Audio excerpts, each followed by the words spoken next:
Hello, podcast listeners. We know podcasts are a great way to catch up on a program that you may have missed on KSJE, and it's provided as a free service of this radio station. But you know, KSJE is now listener-supported, and so while you enjoy this podcast, we hope that you'll also take some time to join KSJE. Become a member today. It's quite easy to do. Just go to our website at ksje.com/support and pick the level of support that best matches your budget.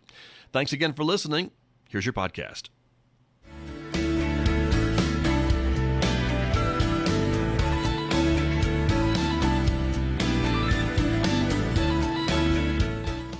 Ten minutes past 8 o'clock. It is Wednesday morning, the 22nd day of April, 2026. Good morning, everyone. I'm Scott Michlin. Thanks for tuning in to KSJE. 90.9 FM over the air right here in San Juan County, New Mexico. In Durango, Colorado, you can listen to us at 103.3 FM.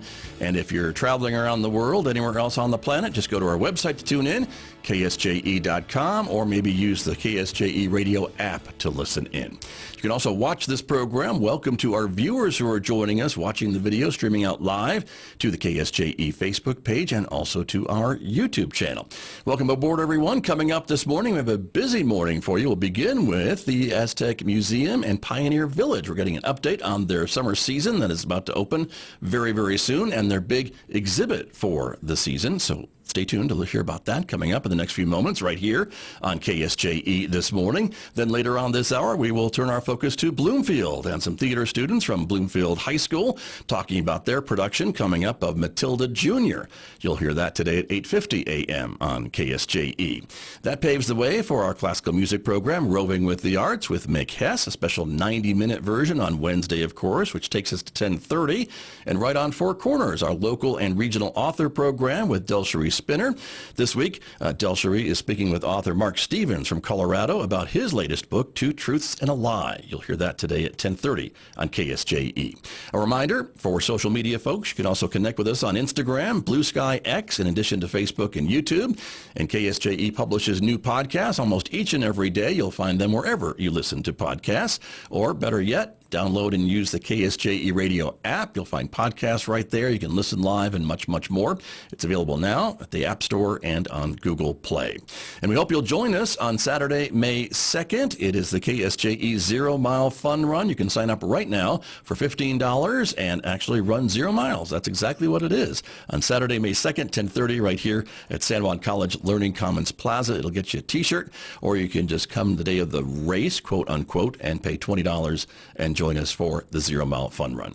Outside our studios at San Juan College this morning, it's 54 degrees. We are expecting a mostly sunny day today, but a windy day today. We could see wind gusts up to 40 miles per hour this afternoon. Today's high, 70 degrees in Farmington. Partly cloudy skies tonight with a low of 45. It'll be sunny but cooler tomorrow with a high of only 60 on Thursday. Partly sunny, 67 on Friday, 64 with partly sunny skies on Saturday, 60 with partly sunny skies on Sunday, and overnight lows, as you can see, right around 50 degrees. Back with my guest from the Aztec Museum and Pioneer Village right after this on KSJE. KSJE is supported by San Juan Regional Medical Center. It's physician-led and supported by specialists, so patients can receive the treatment they need right here at home. When every minute matters, dedicated caregivers are here for you. San Juan Regional Medical Center, serving the Four Corners region for generations. Find out more at sanjuanregional.com. KSJE is supported by Riverfest, New Mexico, flowing through time. May 22nd, 23rd, and 24th. 2026 is the 40th anniversary of the River Reach Foundation, Farmington's 125th anniversary, and the 250th birthday of the USA. Riverfest, New Mexico, flowing through time, May 22nd, 23rd, and 24th, along the Animas River in Farmington. Find out more online at riverfestnewmexico.com.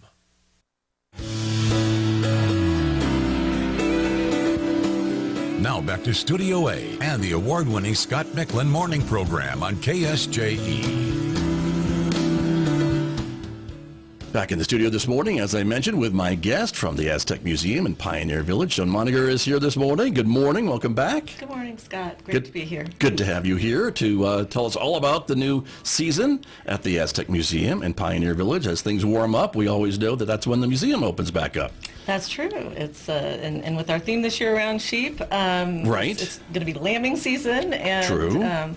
We are opening up, and we have a really busy schedule of events coming up. Very true. And I know you and your volunteers have been busy over the kind of the down season or off season. You're never really a down season because you've been working on just kind of revamping and repairing and doing some other spruce up work around the museum and the village. So you're ready to go. We're not ready yet. But you will be. You will be. We're working on it. We had some complications with some things, so some exhibit redesign we were working on, and we do everything ourselves in-house with volunteers. And things. So some things didn't get done that we wish would have gotten done, but it's going to be great. Other things did. Okay. The grounds are looking wonderful. Good. And we just have a hard-working volunteer crew. True. That's true. And hardworking volunteers, I know. So that's great. But we want to talk about the big season and the exhibit that's going to be kicking off the season. You mentioned it, too. It's about sheep is kind of the theme, right? And that is kind of an interesting topic, I would say, because it involves so many different aspects of of sheep, right? From the animals to the weaving to the clothing and all the other things that I know you're exploring this season at the museum, right? Yeah, I came into this not knowing a lot really about sheep. I mean, Mary had a little lamb, right? Right. We all know that wool. story. Wool is good. You wear sweaters on occasion, so yes, all those things. I have learned so much as we've been putting this together, and one of the things, since I've been out here, is hearing folks talk about it, the people whose families go back, or reading histories when you're kind of going and doing research. Really, it's one of those things, in researching other things, I kept happening, more and more across sheep. So we decided, once we sort of closed out the last exhibit for the last 2 years, the theme I kind of picked out, and our board was really happy to do that, was Unspun Tales, Sheep in San Juan County. So that's going to be our theme for the next 2 years. Mm-hmm. And we do have a new exhibit opening, and so that's been a lot of fun just over the past year as we encountered, among our thousands and thousands of artifacts, we would find, it's like, well, there's, this out. And I had different volunteers and Bree, our assistant, well, if you see something related to sheep, I had a pile where write me a note. Sure. And then going through, and again, it's just an odd assortment of things that you then begin to design a exhibit around and do more research. And, I have a wonderful, 1930s, 40s vintage wool sweater, a ski sweater, right? Got it, so sure. then I'm like, well, I remembered in the doctor's office, there's an old pair of skis in there in the corner. It makes sense, whoever put them there, because it's next to an old antique leg brace. Okay. So it all makes sense. I Sure. brought those up, to put them, and we're just, we do everything in-house. Right. Sure. It's been a real labor of love for us, and Right. we're having a good time with it. We are, getting down to the wire, but I've had, wonderful help. My mom's here today. She won't be on camera, but my mom is here. She's been volunteering and helping. She's been waging a war on the labels, on my commas. Wonderful. Since high school, she has been attacking the commas that I put, and she's not even a fan of the Oxford comma, but so she's been helping with that and other things, and but that's how these things get done. Yeah, is having these dedicated volunteers and working on that. And I think a lot of folks will be surprised to learn maybe that a lot of what we see at the Aztec Museum, there is so much maybe more we don't see in your collections, and that's where you pull these things from for these new exhibits. Yeah, we have a lot of stuff out with having, like the 15 buildings. It is a great way to showcase a lot of things. Right. We have some things. We did decide to go ahead and take some things on loan. We've got some old families related to the sheep, like Bill Hately and Edie, his cousin. They're coming in to do a thing. Their grandfather was the livestock inspector out here. And some wonderful artifacts that are going to be with them. The Scott family and other things. I am so happy with just the collaboration with other areas. Right. Michelle, the curator at Farmington Museum, we had loaned them some things for an exhibit last year, and so they reciprocated, and she came up with some things to loan us, which I'm really grateful for. Carolyn Bauer up at, who helps with Animus Museum, she was able to get some photographs that we're able to use. And so it's a lot of wonderful, photographs and, odds and end collections, the tokens from the trading post that you would get, for different shears, Right. tools. We even have a little model of Carson's trading post that was made in the 1940s.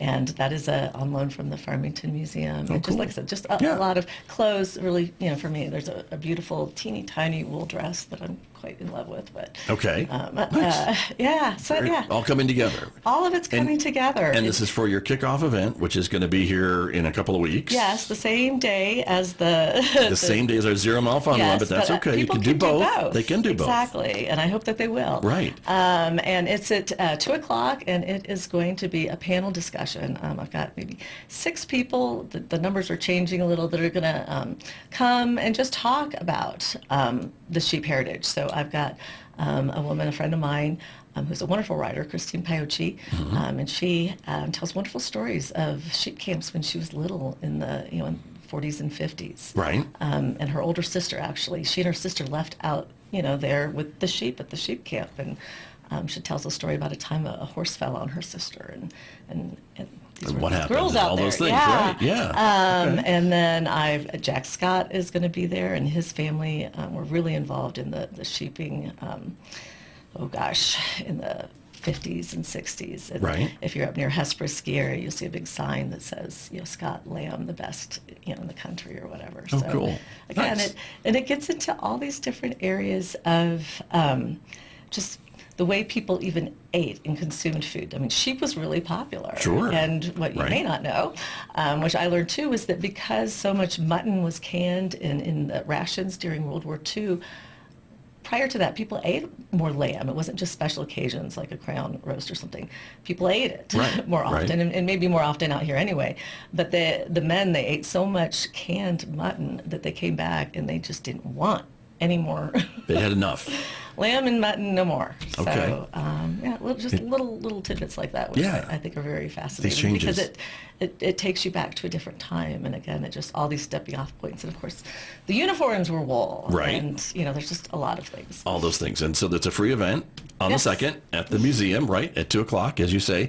And that makes perfect timing because they can come and do the run at 0 miles, and they'll already be, Exactly. run their run at 10:30 and then be recovered, ready to go over to the museum at 2. So Exactly. it works out perfectly. And we'll have refreshments, so they can, Even better. after the 0 mile run, Right. They can have some refreshments. Katie Scott's doing those. And Perfect. she's got some clever ideas with it. Very good.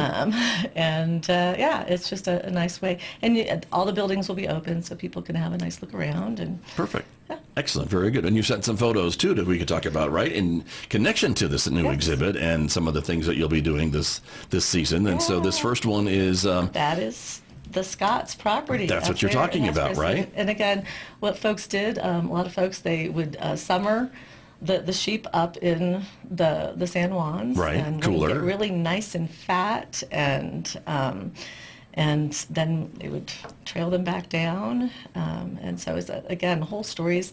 The sheep herders that would be up there would leave, again, killing some time. They would carve into the trees. They call them arbor glyphs. Okay. And so there's a whole book, a woman who has kind of gone up, and actually one of our speakers later in the year, Andrew Gulliford, who's a professor at Fort Lewis, he too has studied the arbor glyphs. Nice. And yeah, so Very again, cool. there's so many little facets to it. Right, true. Well, there you go. Another great image here of, this looks like Main Avenue, is it not? That is In Main Aztec? Avenue in Aztec, and you even got it right, Avenue, not street. And that has been sitting on the table in our main room forever. And it wasn't until last year when we had Dina Burt here that it really clicked that that's one of the Brewster buildings there, the ziggurat roof, and that's Aztec, and it was by Fred Ray, and it was donated to us. He was a painter, I think, in the 40s and 50s, Durango area. Okay. And he did paintings on the side. So yeah, that is a beautiful piece of artwork that we have up all the time. Right. Very cool. And gives you this idea of running the sheep through the roads. Like they would take them from one place to another, and they were on the roads. And actually that's how the sailmobile scene in Around the World in 80 Days, the 1956-57 movie with Shirley MacLaine that was filmed in the area. Right. The guy, Mike Todd, who was the director, got stuck in traffic with Sandy Scott's sheep. Oh, see? And there's a whole story related to that that's kind of Interesting. fun. Very cool. And that's when they decided to do that, with the sheep crossing, if anyone has seen that movie. That's where it came from, that inspiration. So very, very good. Again, more of the trading post and the weaving history that go along with this story, right? And this building, that is the Lenore now. So the right, if you know that. San Juan de Lenore. So that's our wine tasting room we have now in Aztec. That's right. It's wonderful. Yes. Open Thursday, Friday, Saturday. And three of the just entrepreneurs in town, and you see them with the Navajo blankets on. And again, that's this other aspect, right? The connection to the indigenous population, especially Navajo and Navajo weaving. So we got a whole thing sort of covering that area. And they've got a beautiful 1940s rug that should be getting hung up today. Nice. That's a really neat piece. Very cool. Okay, great. Came from the Tony family, Dr. Tony of Aztec. Okay. Tony Arnold family. Very good. But yeah, lots of more stories with trading and weaving and the trading post, and it's so important. It's such an important part of the culture out here. Very much. Essential to it. Right.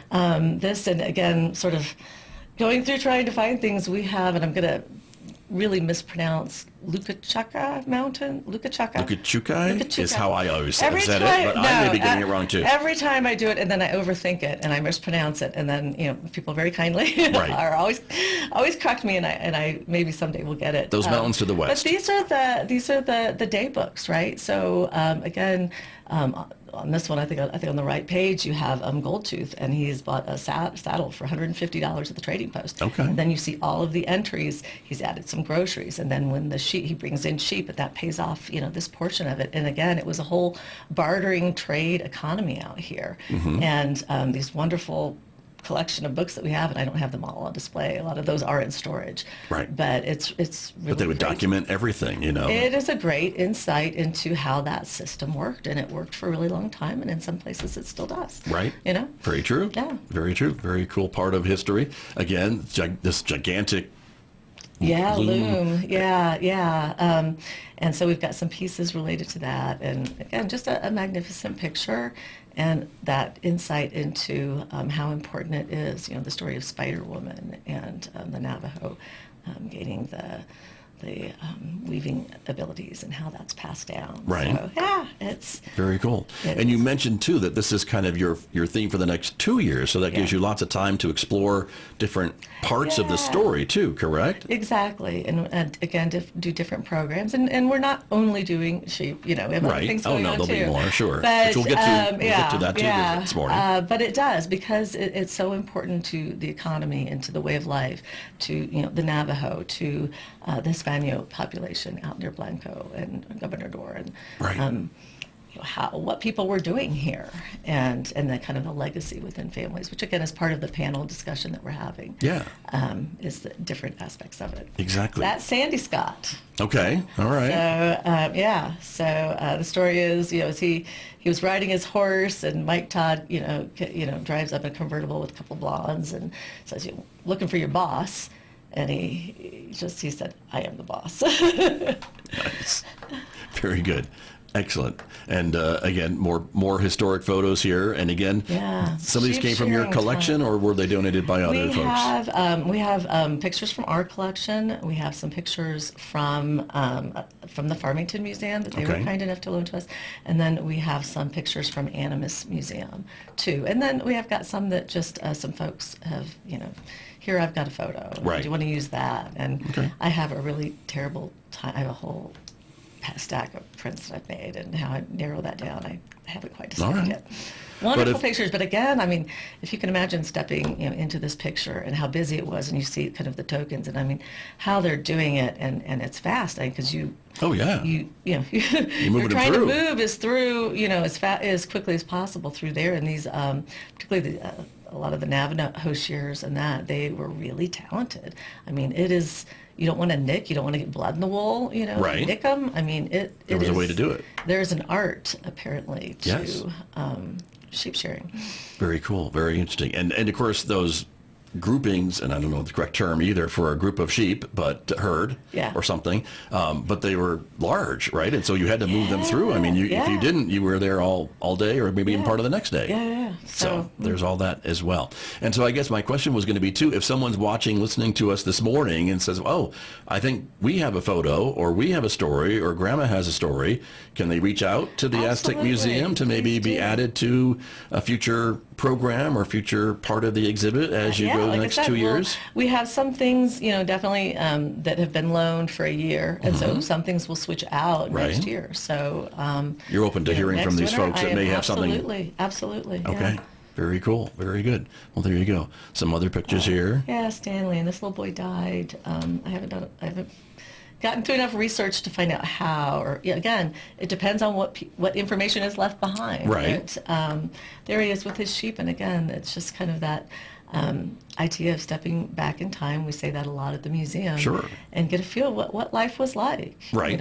In the area, and unfortunately, that's part of the tragedy of it too. Right. Sure. And trying to interpret these pictures if you don't have the story to go along with it, maybe. And there aren't as many, the pictures we have, but it's not like our phone today where, you can see what I had for lunch yesterday, but. Right. Or there's metadata of when it was taken and the locations and things like that. So that we don't always have. So that's great. Another great photo here. Yeah, that's part of a collection. It was a doctor up in Durango, and that's a picture of a print that he made that is part of the collection of Katie Moss. And just a beautiful, beautiful piece. And again, it is a photograph that he took out Right. where people are caring for their sheep. Exactly. And again, another shot of just how large these herds were. Well, and something like that, you look at the dust, kind of it almost looks. When you think of the smell, possibly, or at least I think of that. And when, right. I would not have been a good farm girl. True. Well, that's okay. But you're able to interpret these things and bring it to the rest of us. So we appreciate that very much. There's another trading post shot. Yeah, I think that's Carson's. I think that's one of them that is from Farmington Museum, kindly. And actually, there's a wonderful book, biography of Stokes Carson that is out there. Nice. Very good. And so again, we see you this see the photo. little girl in the foreground. Right. There she is by the stove. Yep.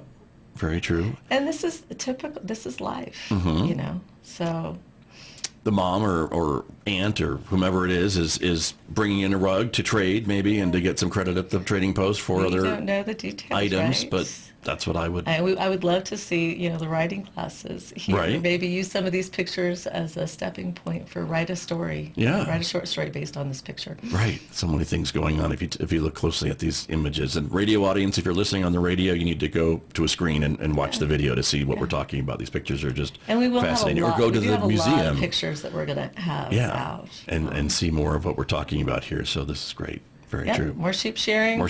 And again, my back hurts thinking about these guys just bent over all day, just one after the other, bringing them through. Right. And yet having to be so careful. Sure. That's true. And the sheep maybe aren't always so cooperative. Yeah. Yes. And you really, it's an animal moving and, it's getting a... Right. Very true. But looks like a great exhibit, and of course you'll be adding to it and doing different things with this theme for the next 2 years at the museum, and there's certainly lots to talk about as we've been exploring here a little bit this morning. People will come out and they'll enjoy it, and we talk here. We tend to focus either on oil and gas or the orchards. Wonderful, and we forget how important this industry was. I know there's a Farmington Daily Times or Hustler Press article, 1912. If you do the math into $26, you're looking at the county shipping out something like $5 million worth of wool in a season. Wow. So it was big business. Sure. Very true. And it's good to remember that and of how that contributed to the economy here in San Juan County and regionally too, as we talk about the reservation and, the fields up in southern Colorado and things like that in the mountain areas and the sheep farms and what have you. And then you get into the range wars between the cattlemen as the cattlemen came up and with that, quite frankly, is a culture war as well. Right. The sheep herders, tended to be Hispano or Navajo. Right. And a lot of the sheepmen were Anglo Right. coming up. And there's, a lot of interesting Little conflicts there sometimes. And there's the landscape issue. I mean, it really, running all those sheep for so many years.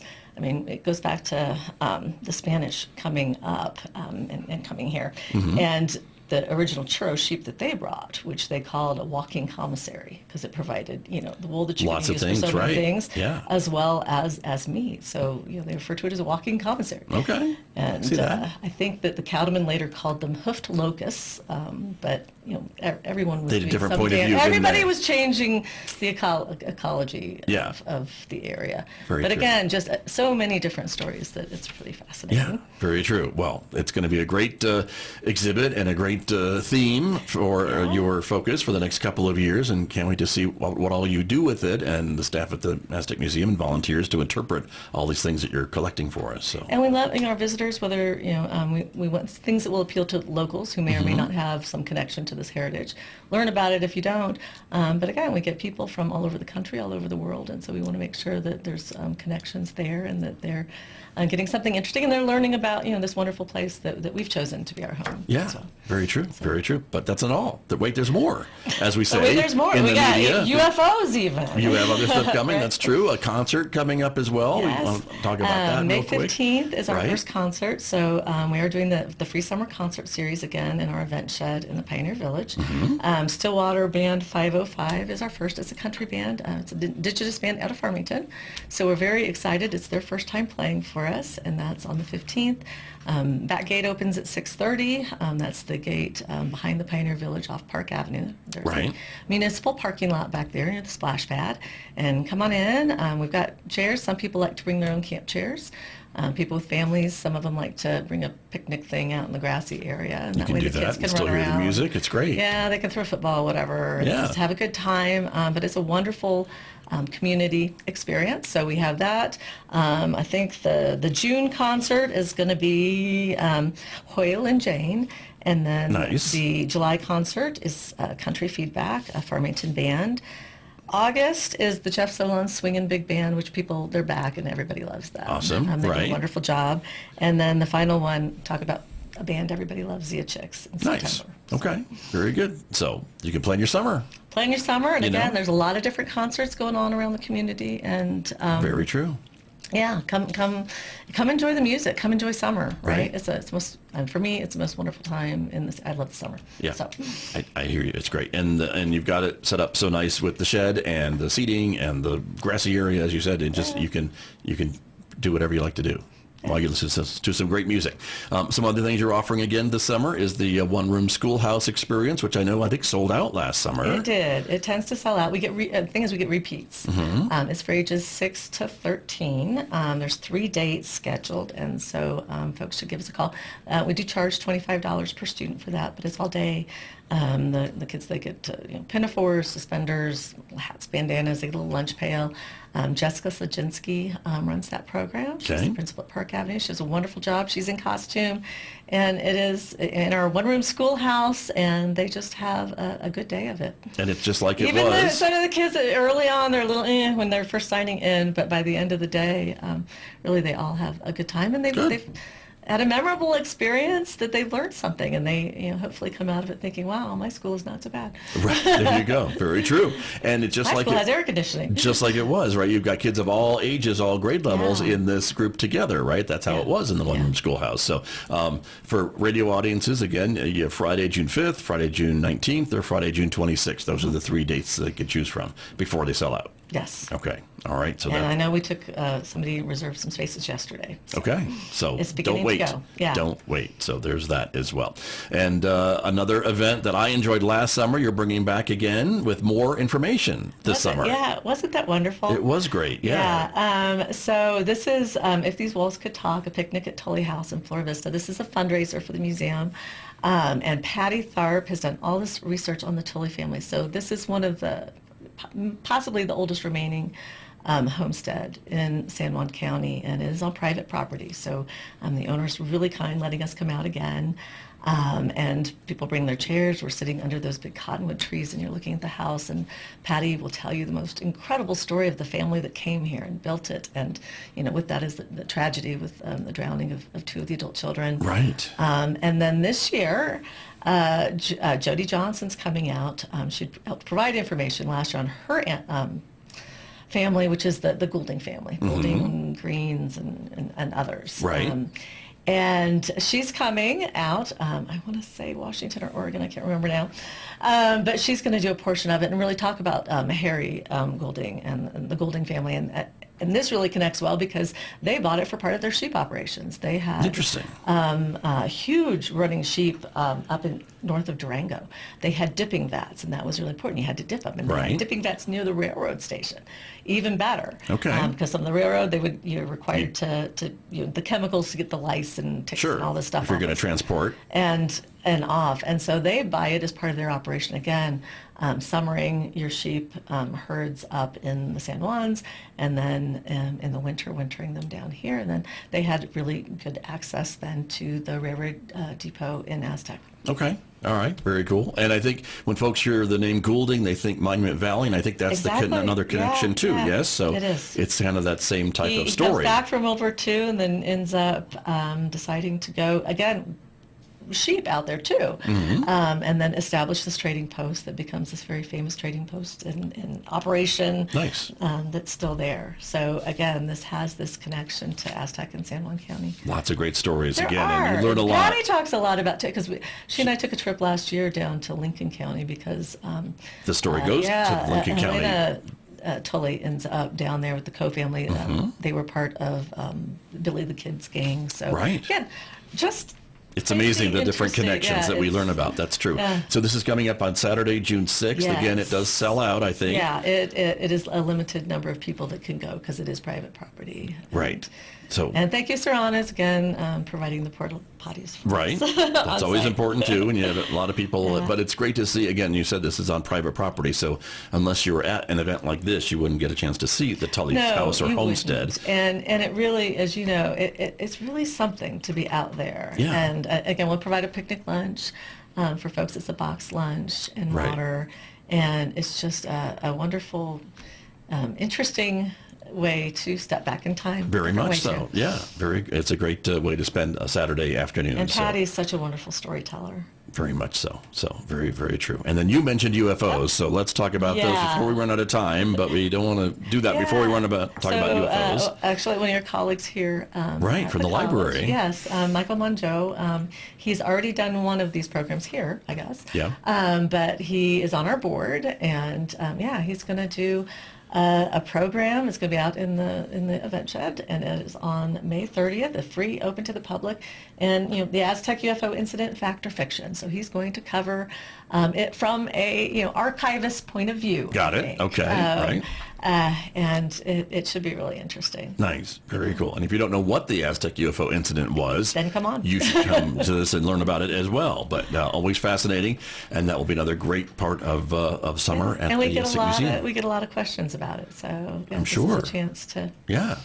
get the skinny on it. Very true. Well, that'll be another great event coming up again at the Aztec Museum this summer, and so you've got a lot planned, and I'm It sure is. there's One more. thing after, there's at least 25 different events. We've got speakers. We've got John Wallace, who wrote a book on territorial sheep of New Mexico, coming up from Santa Fe. We've got Dr. Andrew Gulliford from Fort Lewis. He's Right. coming down and going to do a program. We're doing a little Woolly West Fest in September. We're excited about. We haven't done something kind of that big in a while.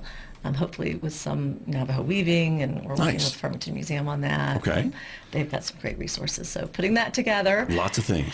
And we're also doing kind of a program in collaboration with the Historical Society and the Daughters of the American Revolution. And we're bringing in Dr. Tomas Chavez, kind of an America 250, New Mexico 250 program that will be believe, on the 19th of August Okay. at the Civic Center.